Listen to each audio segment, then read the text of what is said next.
नमस्कार, जय साला सर। आप देख रहे हैं साला सर न्यूज़ और मैं हूं आपका अपना विनय कुमार प्रजापति।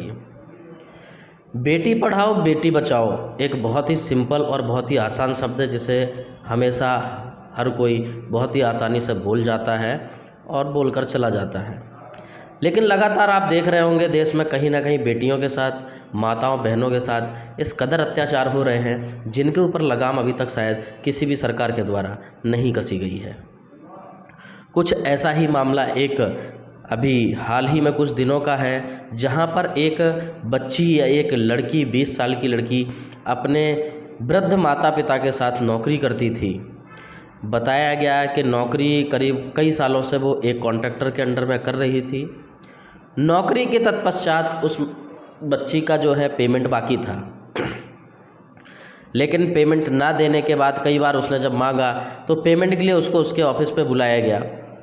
जो कॉन्ट्रैक्टर है उसने अपने ऑफिस पर उस बच्ची को बुलाया और ऑफिस पर बुलाने के बाद उसके साथ ज़ोर ज़बरदस्ती की, उसके कपड़े खींचे, उसके कपड़े उतार दिए, उसको इस स्थिति में कर दिया कि हम उस शब्द को बोल भी नहीं सकते।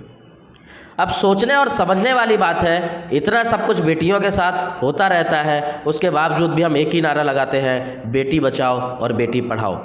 कहाँ तक और कब तक यह जायज़ है? उसके बाद सबसे घिनौनी हरकत तो तब होती है जब वो कुछ पत्रकारों के पास मदद मांगने जाती है और वही पत्रकार उसको ये यकीन दिलाते हैं कि उसका पगार दिलवा देंगे।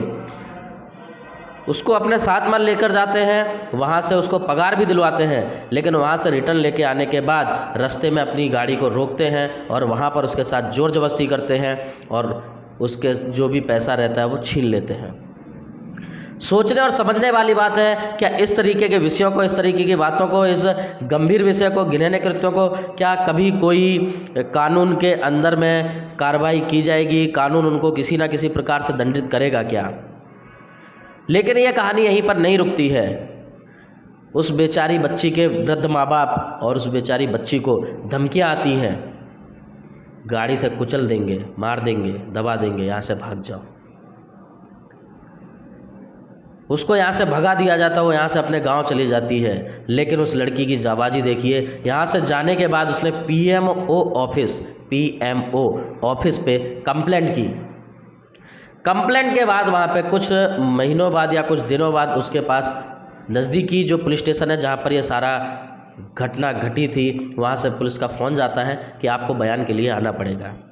लेकिन वो डरी हुई सहमी हुई बच्ची आने के लिए मना कर देती है कि मैं वहाँ पर आऊँगी तो मेरी जिम्मेदारी कौन लेगा? अगर उन लोगों ने मुझे मार दिया, मेरे साथ कोई घटना होगी तो उसका जिम्मेदार कौन? लेकिन उसकी जिम्मेदारी लेने के लिए अभी तक कोई तैयार नहीं हुआ है। उसके बाद उसने कई बार अपने तरफ से भी फ़ोन किया पुलिस स्टेशन में, लेकिन कोई ना कोई लेडीज़ कांस्टेबल फ़ोन उठाती है या कोई महिला फ़ोन उठाती है वहाँ पर, लेकिन कोई भी अधिकारी बात नहीं करता उससे। ना ही अभी तक उसको पूरी तरीके से सूचना दी गई है, ना ही उसको बताया गया। अब समझने वाली बात है कि कानून कई बनते हैं, लेकिन क्या उनके ऊपर अमल होता है? क्या जिस तरीके से लोगों को सुविधा मिलनी चाहिए उस तरीके से सुविधा मिलती है? इस तरीके के क्राइम, इस तरीके की घिनौनी हरकत क्या जायज़ है? क्या ऐसे लोगों ऊपर कार्रवाई होती है? कहीं ना कहीं मैं तो ये कहूँगा कि इन लोगों के अंदर, ऐसे लोगों के अंदर डर शासन प्रशासन का क्यों नहीं रहता है? क्योंकि कहीं ना कहीं हम उसमें कमज़ोर नज़र आते हैं।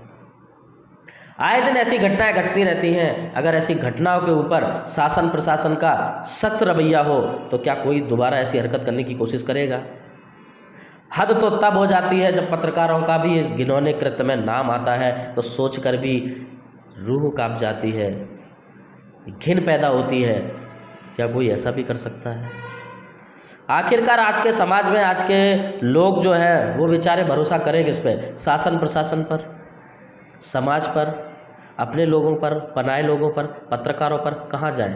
कोई ना कोई तो ऐसा होना चाहिए जो उनके सच को सही साबित कर सके, उनके भरोसे को जीत सके, लेकिन ये होते कहीं दिखता नहीं है।